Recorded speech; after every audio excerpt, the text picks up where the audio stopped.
ओम नमस्ते। मैं बेसीमा आर्य, आप सभी का मेरे यूट्यूब चैनल में स्वागत है।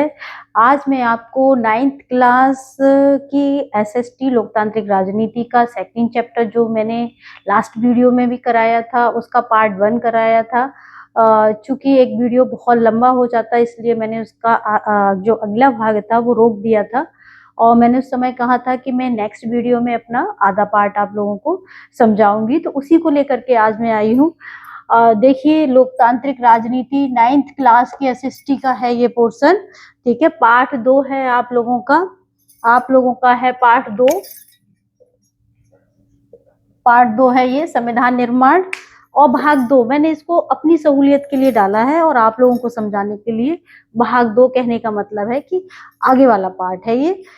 ठीक है, तो भारतीय संविधान का मैंने उस दिन आपको दक्षिण अफ्रीका के संविधान के बारे में बताया था कि दक्षिण अफ्रीका में किस तरीके से संविधान का वहां पे विकास होता है या संवैधानिक सरकार वहां किस तरीके से स्थापित होती है और क्या जो है वहां के जो राष्ट्रवादी नेता हैं नेल्सन मंडेला, उनका क्या योगदान रहता है। ठीक है, तो आज हम बात करेंगे भारतीय संविधान का निर्माण, भारतीय संविधान के निर्माण के बारे में। संविधान के बारे में मैं आपको बता चुकी हूँ कि संविधान किसे कहा जाता है। संविधान एक ऐसा दस्तावेज है जिसमें कानून और नियम, किसी भी देश के नियम और कानून संग्रहित होते हैं।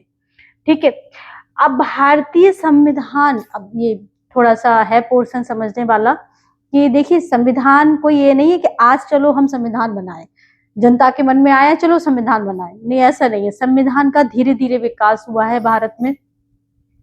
बहुत सारे कहते हैं बहुत सारे प्रस्ताव, बहुत सारी जो है निवेदन ब्रिटिश गवर्नमेंट के लिए भारतीयों ने प्रस्तुत किए। उसके बाद जाकर के कहीं हम इस लायक बन पाए, हमें मतलब सत्ता हस्तांतरित की गई, उसके बाद हमने अपना संविधान निर्माण किया। तो आज हम देखते हैं कि सर्वप्रथम अप्रत्यक्ष रूप से इनडायरेक्टली, उसमें डायरेक्ट कहीं नहीं था कि संविधान सभा का निर्माण होगा। तो ये क्वेश्चन आप लोगों से 9th क्लास से तो नहीं पूछा जाएगा, मगर ये क्वेश्चन पीसीएस के लेवल का है। पर फिर भी चूंकि मैं जब संविधान का निर्माण आप लोगों को बता रही हूँ, विकास बता रही हूँ, तो इसमें बताना जरूरी है और आप लोगों को समझना भी जरूरी है, क्योंकि एनसीईआरटी आपकी बोल रही है ये, तो आपको आना भी चाहिए। सर्वप्रथम अप्रत्यक्ष रूप से संविधान सभा की मांग 1895 के स्वराज विधेयक में दिखाई देती है। स्वराज विधेयक को किसने प्रस्तुत किया था? ठीक है, किसने किया था? लोकमान बाल गंगाधर तिलक ने, हमारे राष्ट्रवादी नेता, गर्मपंथी नेता। कैसे थे? उग्र राष्ट्रवादी थे। ये संवैधानिक साधनों में विश्वास नहीं करते थे। कहने का मतलब है ये चाहते थे कि हमें अपने जो साधन हैं, ब्रिटिश सत्ता क्रूर है, ठीक है, तो उसी तरीके से हमारे भी साधन होने चाहिए। तो ये जो हमारे राष्ट्रवादी नेता लोकमान्य तिलक थे, वो किस में विश्वास करते थे? उग्र राष्ट्रवाद में। तो हम कह सकते हैं ये गर्मपंथी विचारधारा के थे, क्योंकि हमारे यहाँ जो है कांग्रेस 2 गुटों में विभाजित थी। एक के नेता थे उदारवादी गुट कह सकते हैं हमको, या नरमपंथी कह सकते हैं, कह नहीं सकते, कहा गया, उस समय इनको यही नाम दिया गया। और एक गुट को हमने गर्मपंथी के रूप में हमारे जो राष्ट्रीय आंदोलन है उसमें जाना जाता है। जब आप लोग बड़े होकर के पॉलिटिकल साइंस पढ़ोगे या फिर आगे किसी एग्जाम की तैयारी करोगे तो उसमें आप लोगों के लिए ये चीजें आएंगी, नेशनल मूवमेंट आएगा उसमें, तो वहां आप जरूर पढ़ेंगे इस चीज को।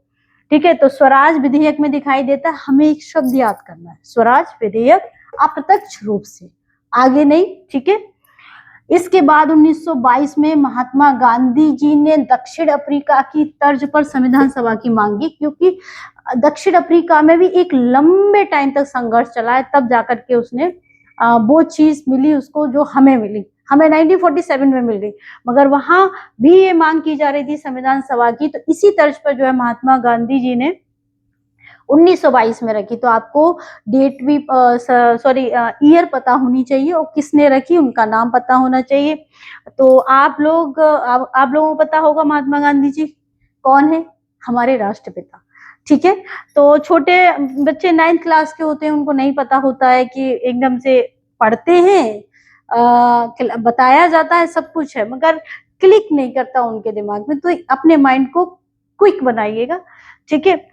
और इसके बाद हमारे 1928 में नेहरू रिपोर्ट में संविधान सभा बनाने का स्पष्ट उल्लेख था।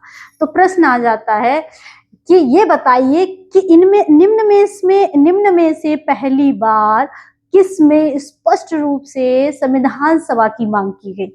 तो 1928 में नेहरू रिपोर्ट, आप लोगों को टिक लगा देना है, ये सही जाएगा। नेहरू रिपोर्ट, इसमें स्पष्ट रूप से पहली बार मांग की गई। तो और आप लोग अपना क्रम याद कीजिएगा, ठीक है, कि स्वराज विधेयक में अप्रत्यक्ष रूप से 1922 में महात्मा गांधी जी ने रखा, इसका प्रस्ताव रखा संविधान सभा का। 1928 में नेहरू रिपोर्ट ने क्या किया? स्पष्ट रूप से इसकी मांग रखी, ठीक है। ये 3 हो गए आपके। इसके बाद 1934 के पटना अधिवेशन में पहली बार कांग्रेस द्वारा मांग की गई।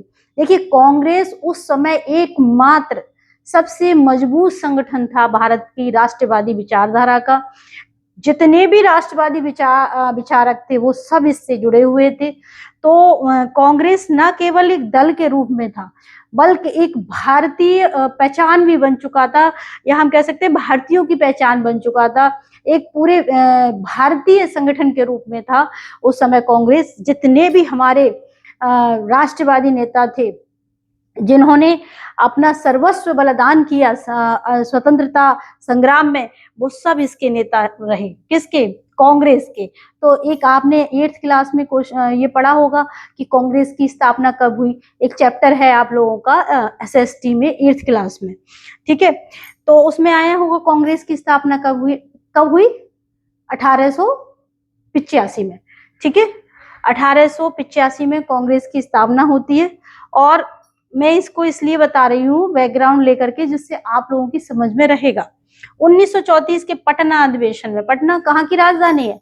बिहार की। आप लोगों को 28 के 28 स्टेट की जो है कैपिटल याद होनी चाहिए, ठीक है। तो जैसे ही नाम आए नहीं, वैसे ही हमारे दिमाग में लोकेशन आ जानी चाहिए कि ये पटना किसकी कैपिटल है? बिहार की। और बिहार भारत के मैप पर कहाँ लोकेटेड है, ठीक है। क्लास में मैंने बताया है अपने बच्चों को, मगर आप लोगों को भी पटना नाम आते ही उसकी लोकेशन पता होनी चाहिए। 1934 के पटना अधिवेशन में पहली बार कांग्रेस द्वारा मांग की गई, ठीक है।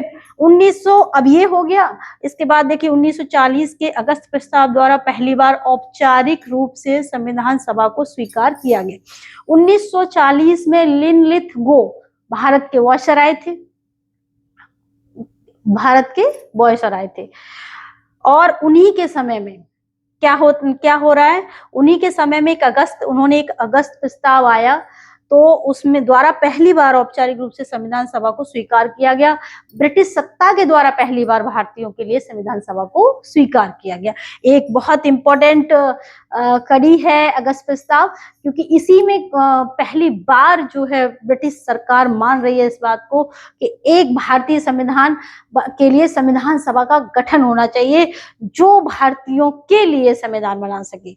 तो इसका मतलब था इनडायरेक्टली वो स्वीकार कर रही है कि हम भारत को छोड़ेंगे, और भारतीयों की भारत की जो सत्ता है वो भारतीयों के लिए हस्तांतरित होगी। तो यहाँ पर इनडायरेक्टली भारतीय समाज के लिए मैसेज मिल चुका था उसके स्वीकार करने के साथ ही कि अब ये यहाँ से जल्दी ही क्विट करेंगे। तो क्विट करेंगे मतलब जाएंगे छोड़ के, ठीक है। इसे ही 1942 के इसके बाद एक अगस्त प्रस्ताव के बाद 1942 में क्रिप्स मिशन आता है। ये देखिए क्रिप्स मिशन आप लोगों के PCS लेवल के क्वेश्चंस किस तरीके से होते हैं, मिलाने के लिए आ जाते हैं कि 1940 में क्या आया? अगस्त प्रस्ताव। 1942 में क्या आया? Cripps mission. इससे आगे एक और आता है 1946 में कैबिनेट मिशन, या इससे पहले पूछ लेंगे नेहरू रिपोर्ट कब बनी। अब यहां से एक आपका बड़ा क्वेश्चन तैयार हो रहा है। देखिए कैसे हो रहा है। मान लीजिए चारों डेट दे रखी है और इनके जो आया है उसको अलग अलग डेट में दे रखा है, ये ईयर में दे रखा है। अब कह देंगे मैचिंग करो इसकी, ठीक है। इंपॉर्टेंट है, इसी तरीके के क्वेश्चन आते हैं नेशनल मूवमेंट से। बहुत टफ भी नहीं होते हैं, मगर अगर आपको नॉलेज नहीं है तो आपका गलत हो जाएगा, शर्तिया गलत हो जाएगा, ठीक है। इसे ही 1942 में क्रिप्स मिशन में दोहराया गया, मतलब कि भारतीयों का जो संविधान है वो संविधान सभा द्वारा बनाया जाएगा और वो संविधान सभा किसकी होगी, भारतीयों की होगी, उसमें कोई ब्रिटिशर्स नहीं होगा। इसे ही फिर इसके बाद अंततः कैबिनेट मिशन के प्रस्तावों के अनुरूप संविधान सभा का गठन हो गया। तो क्या हुआ, गठन हुआ 1947 में संविधान सभा का गठन बनकर के तैयार हुआ। उसको परमिशन कब मिली, 1946 में। कैबिनेट मिशन ने भी अपनी वो दे दी, परमिशन दे दी, स्वीकृति दे दी कि हाँ संविधान सभा का गठन होना चाहिए। 1947 में संविधान सभा का गठन होता है। अब आप लोग देखिएगा, भारतीय संविधान, प्रश्न आ जाता है कि भारतीय संविधान किसने बनाया, तो संविधान सभा ने। आपका आंसर क्या होगा, संविधान सभा ने।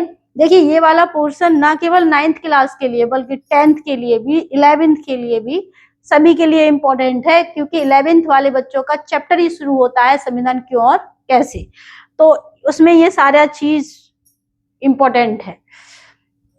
भारतीय संविधान कब बन के तैयार हुआ, 26 नवंबर 1949 पे आपको टिक लगानी है, बन करके तैयार होता है। ठीक है, अगर प्रश्न आ जाता है कि भारतीय संविधान कब लागू हुआ, तो 26 जनवरी 1950 को लागू होता है। अच्छा, किस समिति के द्वारा संविधान बनाने का कार्य किया गया, तो प्रारूप समिति। तो आपको क्या टिक लगाना है, प्रारूप समिति। और प्रारूप समिति के जो अध्यक्ष थे वो कौन थे, डॉक्टर भीमराव अंबेडकर, और 7 अन्य सदस्य भी थे इनमें। जैसे पहले तो वो 7 ने वर्क किया, मगर बाद में उसमें से चेंज भी होते हैं, किसी की डेथ भी हो जाती है, खेतान साहब की शायद डेथ होती है तो चेंज होते हैं। और अगर आप लोग आगे पढ़ना चाहेंगे, या फिर मान लीजिए मेरे ही विकसित वीडियो आते हैं, इससे नेक्स्ट जो वीडियो होंगे मेरे ये इस वाले पोर्शन के थोड़े और बृहद रूप में होंगे। वो वाले वीडियोस टारगेटेड होंगे किसी पीसीएस के एग्जाम को लेकर के, या यूपी पीसीएस ही हो सकता है वो, जो भी है फिलहाल कॉम्पिटिटिव जो भी एग्जाम्स होते हैं उन्हीं के पॉइंट ऑफ व्यू से मैं निकालूंगी। तो उसमें मैं बताऊंगी कि कौन कौन से 7 सदस्य थे उसमें, ठीक है, क्योंकि उसमें नाम पूछा जाता है। अच्छा, इसके अध्यक्ष डॉक्टर भीमराव अंबेडकर थे। संविधान के प्रश्न आ जाता है, संविधान का जनक किसे कहा जाता है, तो किसे कहा जाता है संविधान का जनक, डॉक्टर भीमराव अंबेडकर को संविधान का जनक कहा जाता है।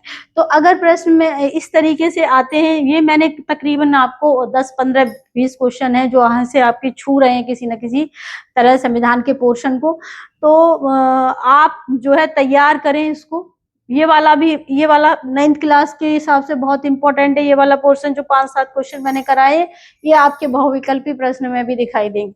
11th क्लास के भी बहुविकल्पी में ये दिखाई देंगे, 10th के भी देंगे, 10th बोर्ड के लिए भी इम्पोर्टेंट है पोर्शन। तो आप लोग इसे अच्छे से कर लें, अच्छे से तैयार कर लें। और आगे जो मैं पढ़ा चुकी हूँ, वैसे संविधान जब मैंने पढ़ाया था कि भारतीय संविधान की क्या क्या विशेषता है, भारतीय संविधान विशाल संविधान है। और देखिएगा एक और बात, भारतीय संविधान कब बनकर के तैयार हुआ, कितना समय लगा, 2 वर्ष 11 माह 18 दिन। ये क्वेश्चंस आ जाते हैं कभी कभी जनरली, तो आप लोगों को पता होना चाहिए। और दूसरा है ये कि जैसे मान लीजिए जब भारतीय संविधान बनकर के तैयार हुआ तब उसमें कितने अनुच्छेद थे, क्योंकि जो पूरा संविधान है वो अनुच्छेदों में और भाग में और अनुसूची में, शेड्यूल में बटा हुआ है। ठीक है, तो हमारी जब संविधान लागू हुआ उस समय 395 अनुच्छेद थे। कितने थे, 395 अनुच्छेद थे। ये ध्यान रखिएगा, आप लोग गलत मत कीजिएगा। 395 अनुच्छेद जब बना था। और इसी में जो क्वेश्चन है, कितने भाग थे, ठीक है, तो कितने भाग थे, 22 भागों में था ये। और सूची कितनी थी, अनुसूची कितनी थी, शेड्यूल कितनी थी, 8। ये मूल संविधान है। ठीक है, ये मैं बात जो कर रही हूँ मूल संविधान की बात कर रही हूँ। इस समय तो अनुच्छेद बढ़ गए हैं, 444 को समथिंग है। और हमारी जो अनुसूचियां हैं वो भी बढ़ गई हैं, वो कितनी है, 12 हैं। और उनसे प्रश्न आता है पीसीएस में, कब कब कौन सी सूची बढ़ी है, ठीक है, या किस सूची में क्या क्या विषय दे रखे हैं। तो ये आगे का है, थोड़ा सा अभी नहीं, ये मतलब इस क्लास के हिसाब से नहीं है। पर आप लोगों को ये पता होना चाहिए हमारे मूल संविधान में, मूल बेसिक जिसमें कोई संविधान में संशोधन नहीं हुआ था, तब कितने अनुच्छेद थे, तो 395। अब मैं आप लोगों से जो है इसके ही 9th क्लास के 3rd चैप्टर के थर्ड चैप्टर जो है उसको नेक्स्ट वीडियो में कराऊंगी। तो आप लोग भी जो भी किताबें हैं आप लोगों के पास उनको उसको पढ़ करके रहिएगा और कमेंट करके मुझसे पूछा कीजिए कि मैम ये चीज क्या थी। तो इससे आपको रुचि बढ़ेगी आपकी पढ़ने में, और कहते हैं कि जिज्ञासा जिज्ञासा उत्पन्न होती है, क्वेश्चन करने की पावर जो है डेवलप होती है, बहुत सारी चीजें होती हैं अगर हम जो है वीडियो सुन रहे हैं और उससे सुनिएगा और क्वेश्चन निकालिएगा कि आपने ये नहीं बताया था यहाँ पे ये भी, या ये चीज क्या है। तो मुझे भी लगेगा हाँ बच्चे अच्छे से सुन रहे हैं और वो मुझसे पूछते भी हैं, तो मैं आपका रिप्लाई भी दूंगी। ठीक है, ओके, धन्यवाद।